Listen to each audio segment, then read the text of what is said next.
Brought to you by Telehelping, a virtual assistant staffing company for professionals.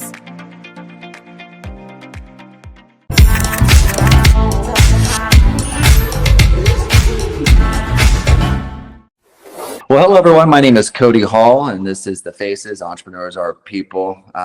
Also, I'm the CEO of Telehelping, the hero and sponsor of our podcast. So thank you, Telehelping, for paying for my team, which allows me to do this every morning and talk to wonderful people like Karla. How are you, Karla? Great. How are you? It's at a double check here. It's Tuesday, I'm just getting through the week, doing the thing. There was a holiday yesterday, so I had to double check. Yeah. I know what day it is, just for the record, people. I feel like it's Monday, but it's Tuesday. What is Tuesday if not just Monday 2.0, right? Like, what is Tuesday? It's not hump day. You're not getting closer to Friday. Tuesday. It's Taco Tuesday. There we go. I live most of my time in Mexico, so it's every day that ends in Y is Taco Tuesday. Well, Karla, for the listeners joining us, please, who are we talking with? Who is Karla? Yeah, who am I? I'm Karla Ukman. I am founder and wealth planner of Artemis Wealth Management, and I am not your father's advisor. And that means that I work with women and marginalized communities, and I'm here to create a space of education behind the why of all things finance. And I just want to make sure that we're getting the opportunities and the resources that have been historically given to other communities and create a space for us to build generational wealth. And that's who I am. I will say, when I was reading your bio, I love that not your father's wealth manager piece. Yep. And I actually liked it so much that I put it in a message to the team who manages my podcast. And I said, make sure this finds its way into the title, please. And so, normally I have no part into anything. I have a nice team that runs the things here. But I was like, she's trademarked it. She's gone so far as to use it every time. Make sure it's in the title. Thank you. So I love that. And I love what it represents, because we're in a different time. And my dad didn't have a wealth manager. My dad wouldn't know what wealth was if it hit him with a baseball bat. However, I do now appreciate the direction that you're going, understanding the marginalized communities, females and specifically. Talk to us. What is a marginalized group that you work with? How did you become focused on that?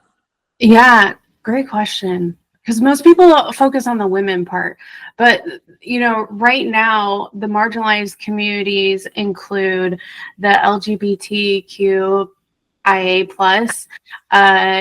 not just women as well. So the marginalized encompasses anyone that is part of a community that is usually underserved. So people of color, and people that have disabilities as well.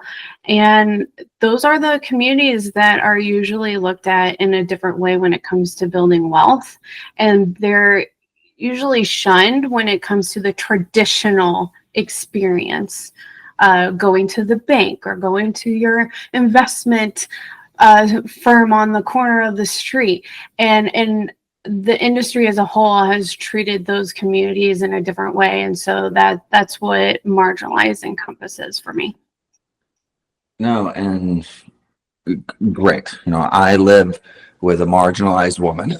So, I understand that, and it's something that I actually am painfully aware of, not only because of where I've placed myself in life, but what I've experienced. And I think that you'd be interested in a conversation I've had recently with somebody.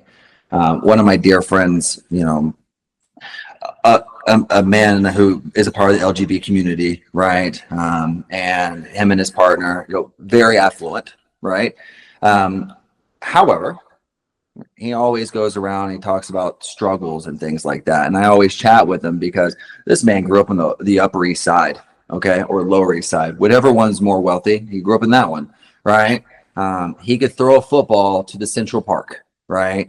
And so I was chatting with him one day because I understand that he identifies with people, he wants to identify with people who are going through struggles. And that in itself is a start, right?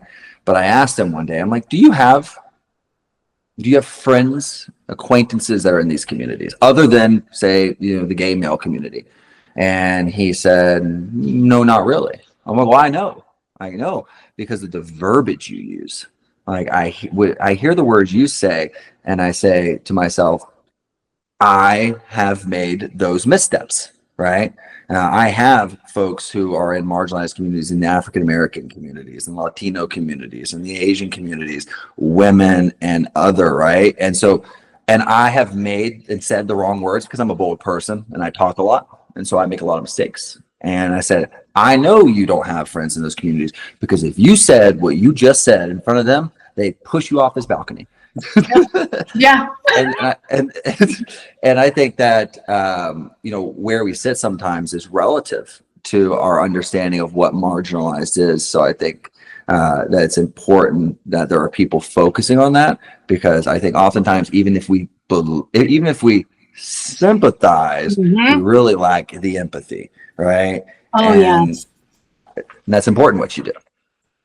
Yeah, thank you for bringing that up, because I don't know how it feels to be in certain groups. But what I've done throughout my whole life is making sure that I can understand and educate myself with what society has put onto them and how I can hear them and actually hear them.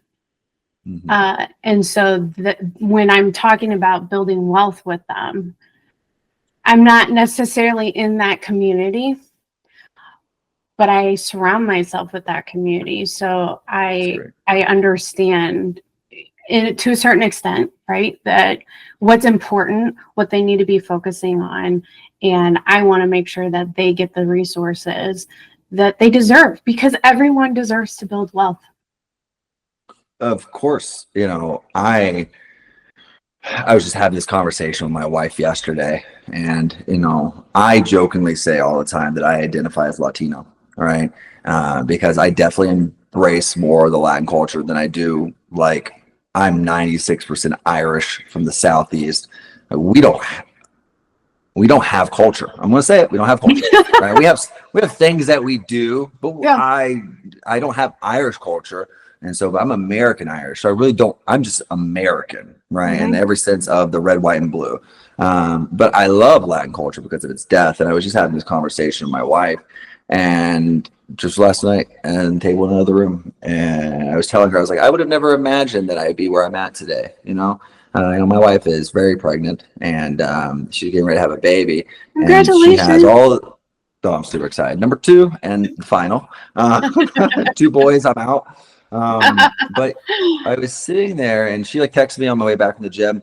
Hey, can you go by Yogurtland? And I said, I'm like, is there something you want from Yogurtland specifically? Or am I just going to go in there and buy the gambit? Right. And she's like, I really just want something vanilla, like ice cream. And she hates ice cream, by the way. That's just to show you how pregnant she is. Oh. And, and in a weird way, in a very inside thought process, I thought to myself, how proud I was to just be able to buy ice cream, right? For no reason other than to buy ice cream because a woman who's pregnant wants ice cream who otherwise hates ice cream, right? And I thought about all the growing up that I had where we put gas in the car at $5 a stop. We did because that's what we had, right? And I grew up on WIC and and in trailer parks. So to me, wealth to me is not having to, I'm frugal, right? I do not like to overpay for gas. However, when I stop for gas, I'm filling it up, right? And that to me, that's wealth. And so, I'd really love your perspective on just some of the clients you work with. Because we always think of wealth as like billions, but that's not wealth to us. That's like saying I want to be a comedian and make me, Dave Chappelle, right? What a ridiculous, stretch goal that would be. But sometimes defining what wealth is part of the challenge for people who never thought about it. Yeah. So little background. I won't go into huge detail because we don't have time for that, and no one cares about all the details, but I didn't come from wealth either. I got married at 20, had a kid at 20, and we had no money. And we did it on our own. And I tell the story, I used to purchase Hamburger Helper without the hamburger because we couldn't afford the hamburger. And so he worked 2 jobs. I worked nights when he wasn't at school because he went to school at night. So we were having 3 jobs to keep the house going, and we were still living paycheck to paycheck. By the way, this was in 2005. And so we, got into 2008, which was horrible as well. But Yeah. I didn't come from generational wealth either. And so when I'm talking to clients, and it's a totally different mindset when we're talking about wealth and when we're coming from trauma or not having wealth. And we have to adjust the way that we think about wealth, because wealth, yes, can mean we're not living paycheck to paycheck anymore. But when I'm meeting with clients, I encourage them to dig deeper. What are your ultimate desires? And to your point, yeah, it's different for everyone. So it's not just, I want $1 million. What is your ultimate goal? What is your ultimate vision for your life, but also for whatever that looks like generation wise? And when I say generations, I'm not talking about you have to have children to impact generations. It's the ripple effect that we have when we create wealth for ourselves. How are we affecting generations worldwide? And so we sit with those questions and we think about, I want to purchase an investment property because my parents never had that, and I want to generate income for myself, and I want to be able to pass that on. So those are types of things when it comes to wealth. Maybe it's land purchase, maybe it's a rental property. It doesn't have to just be the $1 million, $2 million account. Yeah. Well, that's interesting you say that, because I was just talking to my little brother again yesterday, and I feel like sometimes I say this every day because I have these conversations all the time. And I was chatting with him on his way home and on my way to exercise, and which 2 examples I've used. I don't exercise that much to be using that too many examples to and from the gym. It was like twice this year. Don't be misconceived. Yeah, don't be conceived. I just happen to have 2 examples on those exact same day in that exact same car ride. But I was talking with him, and we were talking about like growing wealth, and he just recently started his own business. I actually, a couple podcasts ago, had him on here, which is funny, interviewing your brother. But I thought it was a unique, right? Oh, he gets on. We both have black hoodies on. We're both wearing black hats, right? I was like, wow, we're related.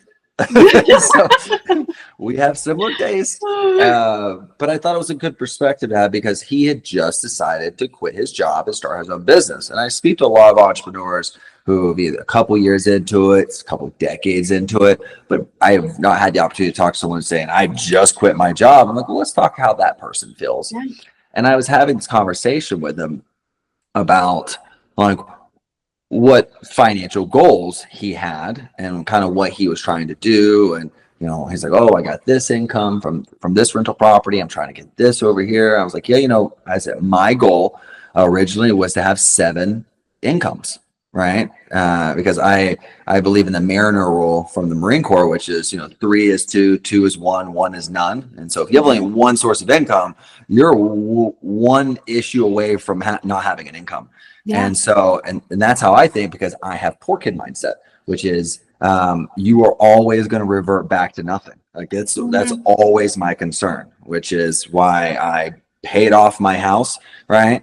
And it's because I was like, if I own this house, no one can take it from me, right? And then I have annuities that will always pay me, because I'm like, well, okay, if I lose every other working source of income that requires me to do something every day, and I'm like, I will always have this, right? And so I'm like, that's enough to eat, and that will keep the rain off my head. right, and off the family's head. But even though I'm super far away from that, he is the same way, because you can't take it out of us. And I think it's great that you're having those conversations with people about where are they going with their wealth, because some people, like my wife, when I met her, very similar. We met each other and we ended up having our first kid before we were married. And so we were dating. And it's like, hey, so I was baby. 9. We got married and I was 9 months pregnant. Okay, so same type of So thing.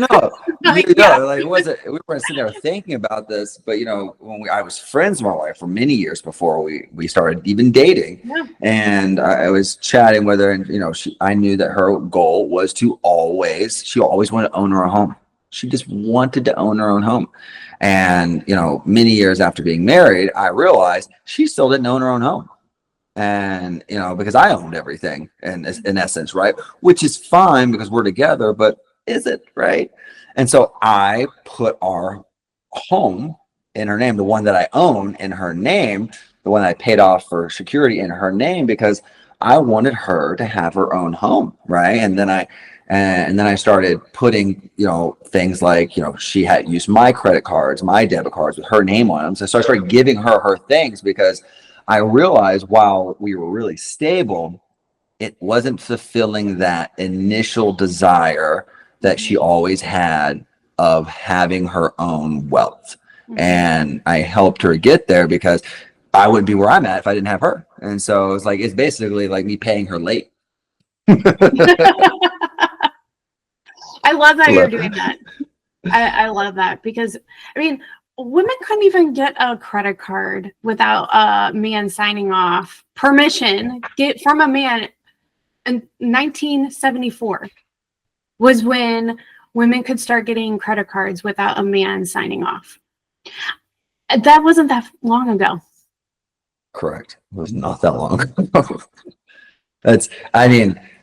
If you're listening to this and you haven't watched the Ruth Ginsburg, I heard her last name always escapes me. The Supreme Court Justice, Ruth Bader Ginsburg. Ginsburg. Yes, exactly. Watch her movie on about her life on Netflix, and you'll understand kind of why she is who she is today.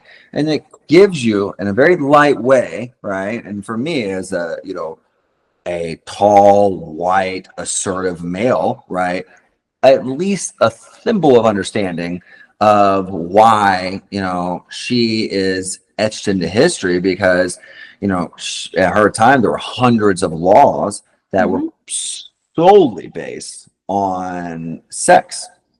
And she was making the argument that while it's a very edgy conversation, that sex and race are two things that we don't choose, right? And so as humans, and we shouldn't be judged based on them. And and that's a huge thing. And I've had the opportunity to run numerous companies, most of which one of them was crazy. I had like 78-80% women, right?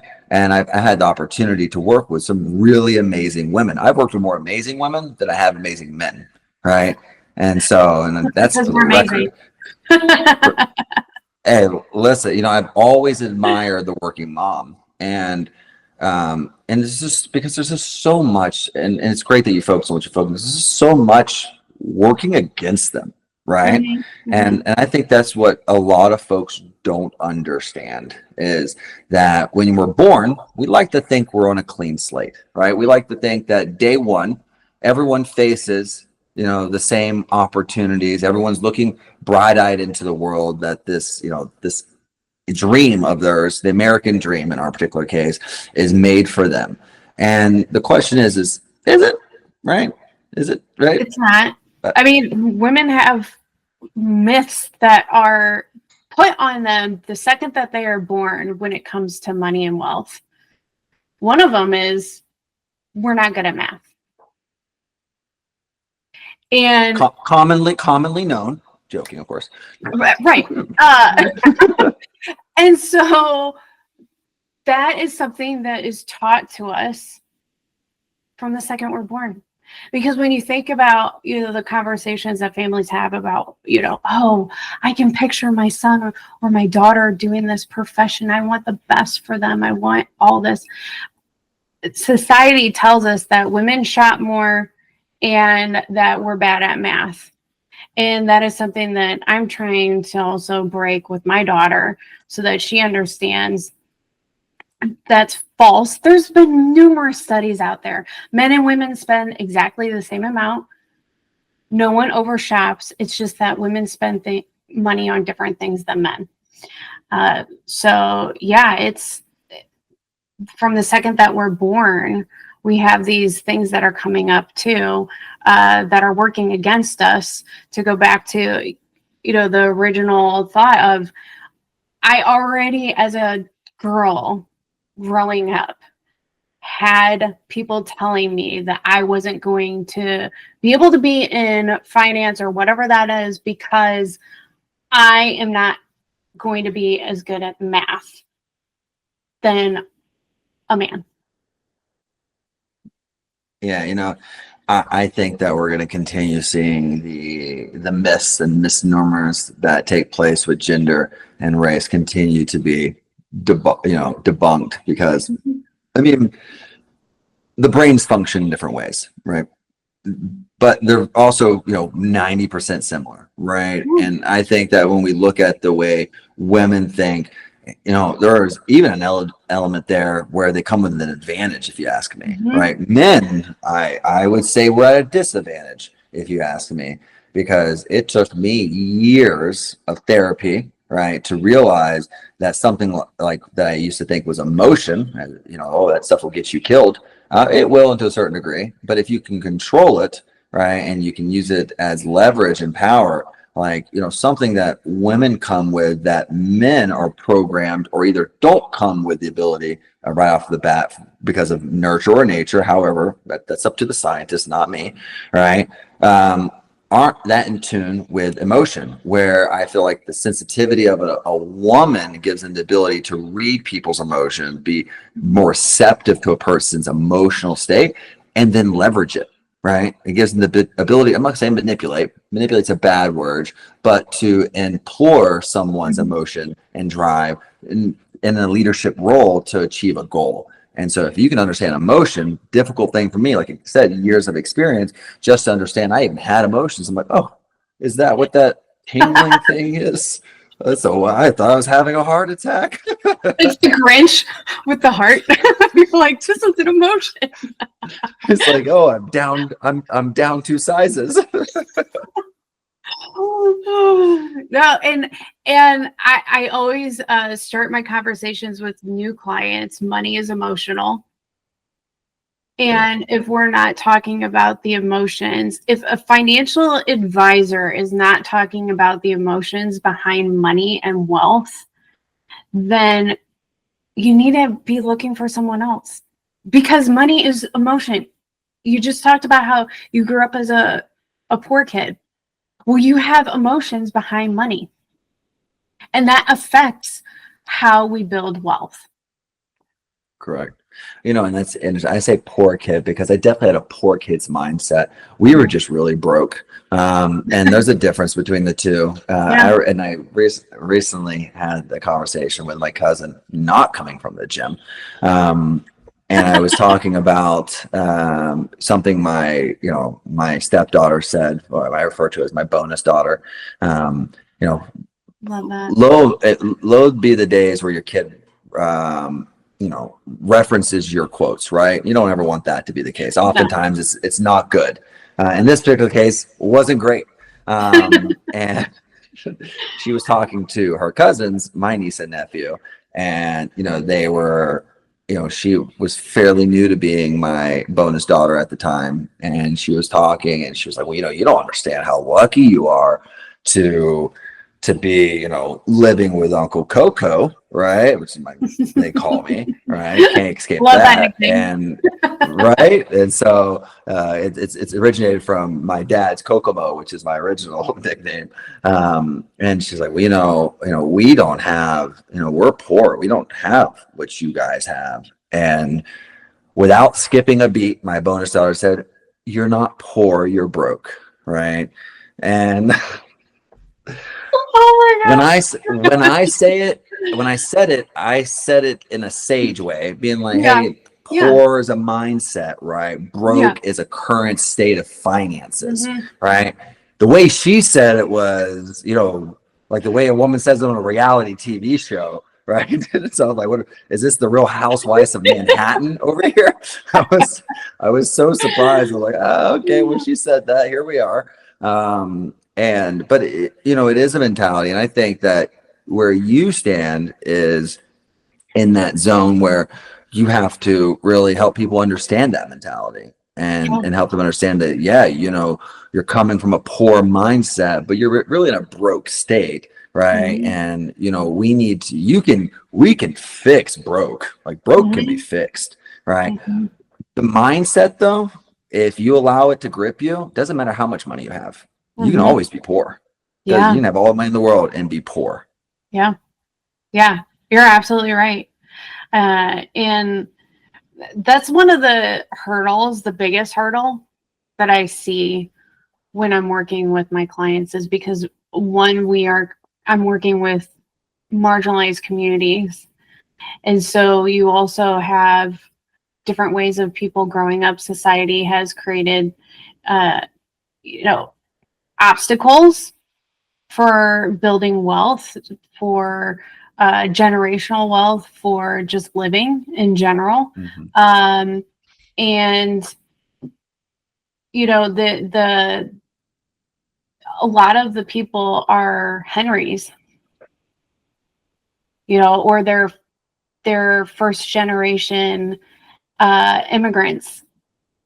And there's a lot that here in the United States we put on different communities, and it affects our mindset. Absolutely, when it comes to building wealth. And to your point, you could be making a lot of money, but you're in a poor mindset. Yeah.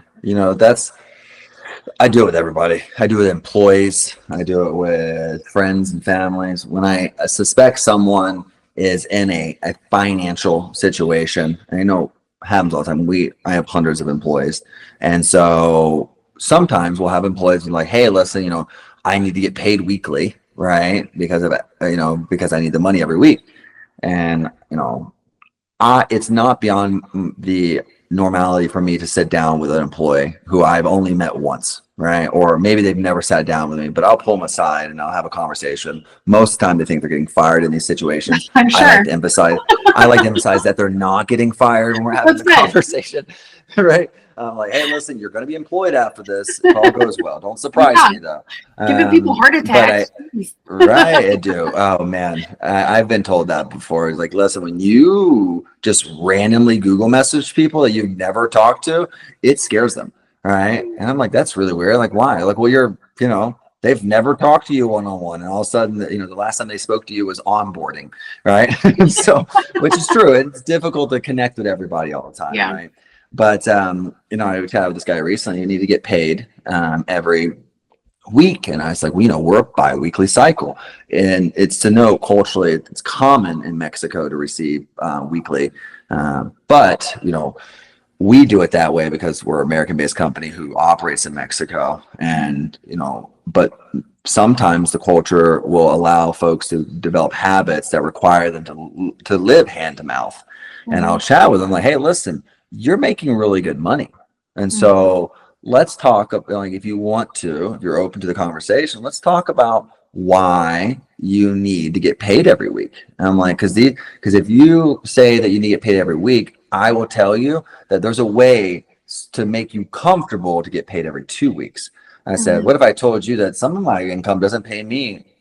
I get paid quarterly on some of my income, all right, and I get paid yearly on other ones. And so, and I have to calculate that into, my spend. So on a smaller scale, what's causing the need for the week, right? And because I look at financial soundness and strength as like teaching someone how to fish, right? If you can teach someone just how to manage their money and give them a little bit of power, you will change their lives. And not only their lives, their kids' lives, because they're going to impart that to them. And then, like you said in the beginning, you're changing the path. Yeah. I love that you just mentioned that, because when I'm working with clients, that's the number one thing that I see is the cash flow. And society has put a negative context in the United States on budgeting is restricting. Budgeting is not restricting. Budgeting is tracking every single penny that is coming in and out. We do that for our businesses, business owners, we do that. So on the personal side of things, it's not telling you that you can't do things. It's just making sure that we can reach our money goals in the most efficient way, and we're staying on track with those ultimate visions that we have. And I make sure with all my financial planning clients, we work on cash flow management / budgeting. And it's not a painful thing, because I'm not telling them that they can't go get coffee once in a while. I'm not telling them that they can't do certain things for their mental health, for their physical health. It's just making sure that everything is in line. And then also we're tracking our expenses so that we aren't living paycheck to paycheck, or depending on that weekly or bi-weekly, whatever that looks like. No, listen, I suffer from reality in the sense that, I budget a slush fund for my wife every month because, and you have to budget waste is what I see. I have to budget her wanting to spend things on things that I otherwise see as pointless, right? And so, and she needs that because that is, it's in line with her personality. She sees value in little things that otherwise I see as pointless, right? And so, but nonetheless, I budget it because I can guarantee you, like, this amount of money every month, if she wasted it on plastic toy things that my son's going to throw away, then by goodness, that's what she wasted it on. I knew it was there. I knew it was going to be budgeted. And, it takes it into the bigger, macro piece of where the United States is right now. There's a lot of folks that are upset right now on how things are going. And there's everyone suffering across the entire board of what the government's doing in regards to cuts. And I feel it. The VA is getting cut, and I'm a retired veteran, so I get like the struggle that creates. However, I also get that we can't spend more than we make, right? So, like, part of me is like, I emotionally understand what is taking place, right? And that mistakes may take, you may make mistakes when trying to cut, right? And budget. And then later on realize that, oh, actually, you know what? That coffee I get every morning, the way it makes me feel on my hour-long commute changes everything. And sure, it's coffee, but it's actually a mental thing. And I need that every day. And so maybe you may cut that out and a month later realize, maybe I need my coffee every morning. However, you have to sometimes take it back to the necessities to have a greater understanding of your need.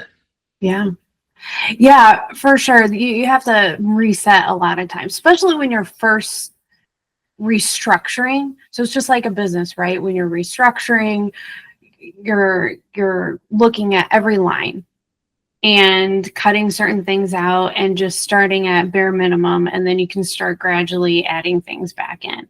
Same type of thing when we're looking at cash management.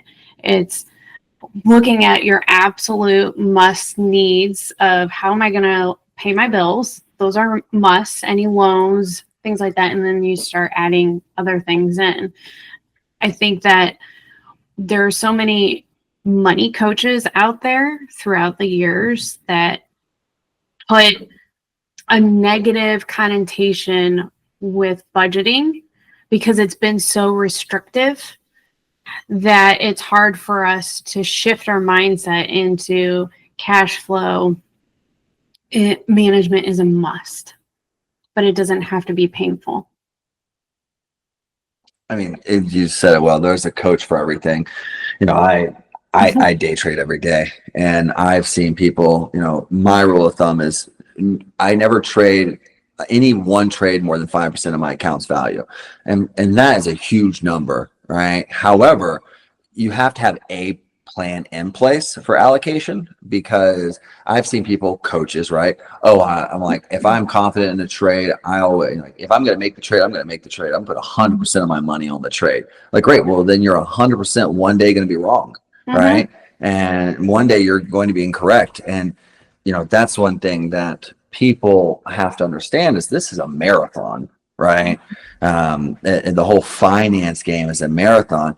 And it's best if you take it slow first, because going too fast, setting the wrong pace could put you in a position not to finish, right? Or to make a mistake that's hard to recover from.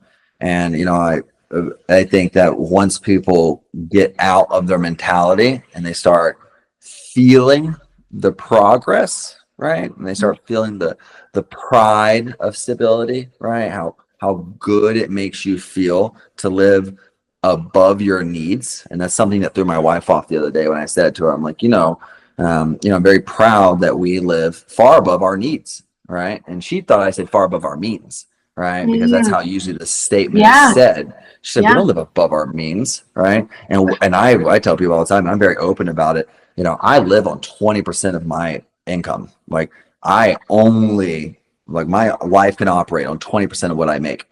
And I love that because it doesn't really require a whole lot of budgeting, right? Maybe one month I spend 25%. It doesn't really matter because I know that I'm way net positive, and and that's a great thing. But my wife and I, we are never above eating tortillas and beans, right? I don't care, right? And I keep in mind that I drive anywhere without a moment's notice, but I also realize that if I needed to be frugal and save money, I don't need to drive all the places I need to drive. I know that I drive 15 minutes to the gym every day, right? But I also know there's a gym that I could walk to in 5 if I need to, right? And so I always keep that mentality because it prevents me from getting comfortable where I'm at. And it's good to be comfortable. I'm not saying it's bad to be comfortable. However, we don't know what tomorrow holds for us. What if around the corner is 2008? Right? Yeah. What if that? I mean, I have a lot of rental properties. If 2008 happens tomorrow, I wouldn't say up creek without a paddle, because I'm way too good. I'm too good of a planner for that. However, it's not going to feel good. It's not going to feel good. Yeah, I'm probably not going to be driving 15 minutes to the gym because I'll be so worried. And it's not that I have a justified reason to be worried. And I think that's one thing that any of your clients should understand. I hope they listen to this podcast because, I have started the first generation of my lineage, hopefully, where, my kids they're not the third kid's not the third person to wear that t-shirt, right? Or those tennis shoes, or have the books they need, or maybe even the things they want. And so when I say that, I hope every one of your clients get to where I feel, and where that is for them is much different than it is for me, because I didn't realize until years afterwards I had already been there. I just didn't know how to measure it. When you're looking at planning and you hit the nail on the head, you have to plan. And what I see a lot in my industry, and this goes back to also why my tagline is I'm not your father's advisor.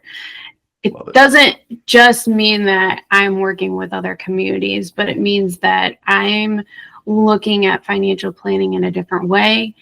I'm supporting my clients in a different way. How do I do that? Financial planning, I put a vision board together for my clients for their money goals. And every single money goal is on there. Society tells us that we have to have certain goals for our wealth. But it goes back to, what does that look like for you? So we create a vision board from now until, 20 years from now for them. And what we're doing is we're allowing ourselves to feel more in control with our wealth, because we're creating a plan for these money goals. And when you hire a professional, you're not losing control, you're gaining control over your wealth. And I think that's a great context to put. The vision board is so very important, because I wish I would have vision board. I used to always have this crazy goal, right? Of like, brace yourself. It was a crazy goal, right? Very clear, we're not there. But I always thought to myself, like, man, if I just had $100 million, right, I would have made it. Like, I just need $100 million. And when I said that to myself, while I understood what money was, I don't think I understood what $100 million was, right? Mm-hmm. And so I realized that after I kind of, I sold my first company, sold my second company, and I definitely had a good amount saved. And I sat there, I'm like, well, maybe 100 million is too much, right? Maybe that's a ridiculous goal. And I thought about it, and I say that because I just recently came back to Vegas from Mexico, and my screen, I had like a Porsche on the background of my screen, and I changed it because I don't have a Porsche, right? It's my vision board, right? And because, for me, and I did that because I don't want people watching my podcast and be like, look at this guy, Porsche on the background, right? No, I don't even own a Porsche hat, because I don't want there to be any confusion over that. Because, I'm not in the state where I can put hundreds of $1,000s into a depreciating asset. Because if I don't own anything that's like, listen, I'm a Toyota Tacoma owner, right? And we're a family car owner of one. We use one car, my entire family. Right? I don't need another car. We have one. My very first brand new car I still have. 2009 Toyota Corolla. And it's my daughter's car. And she's 19. Love it. If I didn't total my wife's Corolla, we'd still have it. But I did. And, I want to go on the record, best truck I've ever owned. And I say that, I know it's a Corolla. I know it's a car. Best truck I've ever owned. And I own a Tacoma now, and I think I could fit more in the Corolla. Yeah, you could put a plow on front of it, and just because I'm in St. Louis, so we have snow. Like, we're getting snow right now. That thing is a beast, and you could just downshift. It's an automatic, but it still had, the 1 gear, 2 gear. And when you're trying to get up a hill, you can downshift, and then, you can just go up there, and everybody else that has all these fancy schmancy cars are getting stuck. And I'm going up there with my Corolla. Can't count how many times my wife and I have gone from Guadalajara to Las Vegas and back. We're talking about a 2,500-mile trip. Right. And I'm talking, we've had like the package loader on the top hood of the car, right? Back trunk so full, and customs opened it up. They're like, I don't care if they have something illegal in the back of this thing. I'm not taking all this out. And there's a surprise by it. And then guess what? That Corolla sag bag the entire way, right? Because when you go to Mexico, you take everyone in your family something, right? We'll go to Ross, and we'll buy them out of everything that costs 50 cents, and we'll take it to Mexico to all of our family, and we go down there and just trunk full.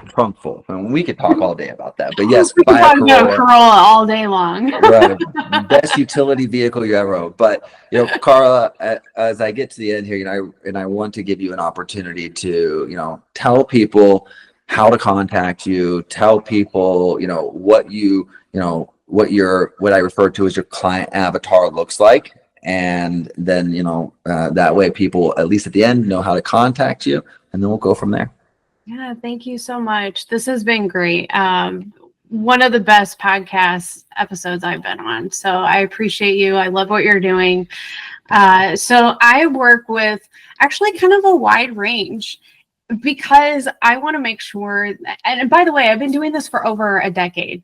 I'm not brand new to the industry. I'm actually going to start my 12th year here in a month. So I've been able to create this business in a way that not only serves my clients, but also me, because we're in business.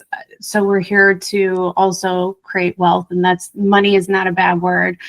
And so I work with a very wide range. I have my financial planning programs that can range from, some analysis all the way to very high net worth analysis and tax planning. I work with small business owners with their 401ks, and I have insurance services as well as investment management. And I want to make sure that we're getting into the right place and not just having products slammed at you, because that's what my industry does, or just gather all this investment money. And why I'm different is because in my financial planning programs, we can build wealth.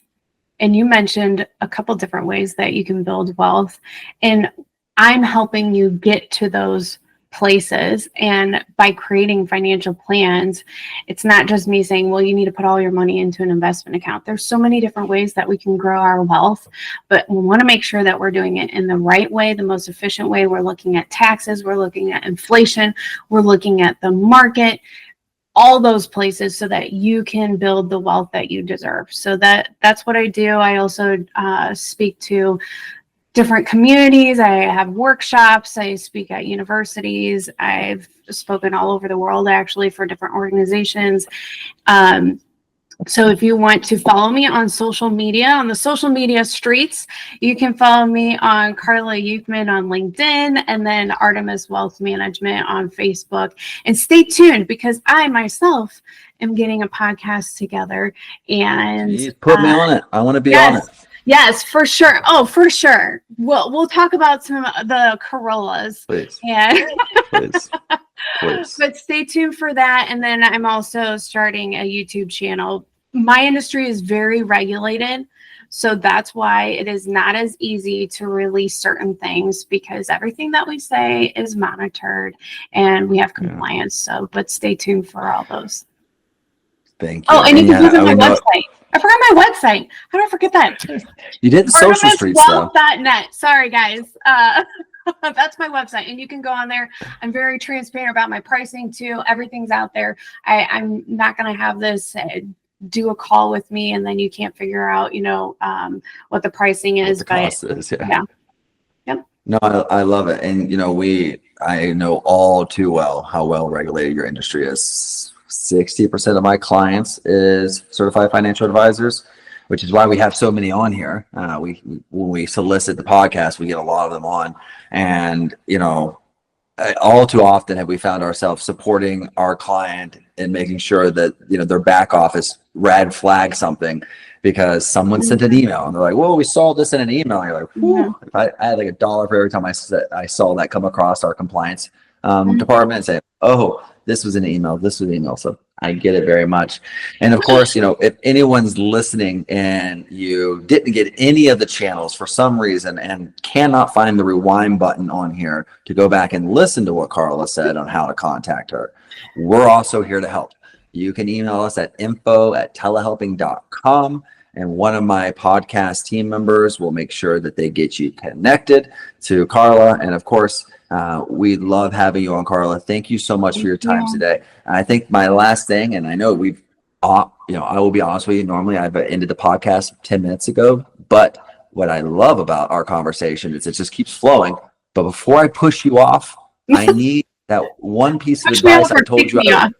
Right? Both. The red light's flashing behind my camera over here. But before I let you go, I want to know what that one piece of advice that you love giving people is. You deserve wealth, and money is not a bad word. Love it. So everyone should be wealthy in their own rights, and I do agree. I love talking. Well, I'm going to go on the record here, be very clear here, in certain circles, sex, religion, and politics, right? money, we can add money to that, right? Or finances, those are taboos that we oftentimes try to avoid, and we should normalize most of them, most of the conversation, or at least the ability to have a conversation. So, Karla, thank you so much for your time today, and I appreciate you joining me today. Be well. Thank you, Karla. Yeah. This video was brought to you by our official sponsor, Telehelping. Need support for your business? Telehelping connects you with top-tier remote staff to help you streamline operations and fuel growth. Go to telehelping.com and get started today.